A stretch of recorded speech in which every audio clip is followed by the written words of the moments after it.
It's a Monday, so you guys know the drill by now. I am making sure you know everything that happened in the Denver sports world this weekend in 2 minutes and 20 seconds or less. This is your Breakfast Sports Report.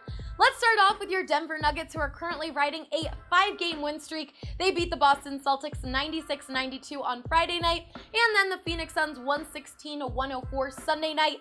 Denver got off to a slow start on Sunday, but rallied in the second half. They then went on a 9-2 run in the final minutes to put the game out of reach.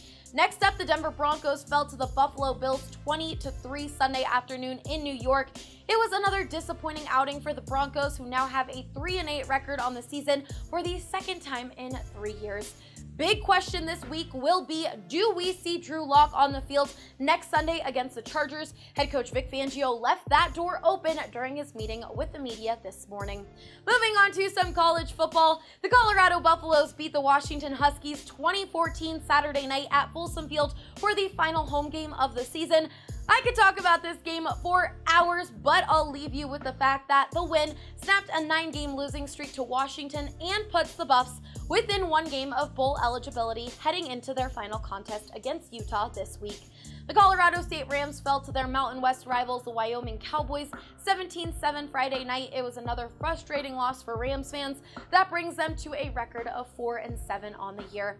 And finally, some hockey. After a 5-3 loss to Toronto Maple Leafs Saturday night, the Avs held practice this morning.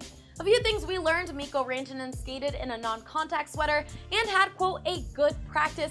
Erik Johnson is day-to-day and questionable. Gabriel Landeskog is seeing a doctor today. Colin Wilson is not close, and Matt Calvert is still in protocol.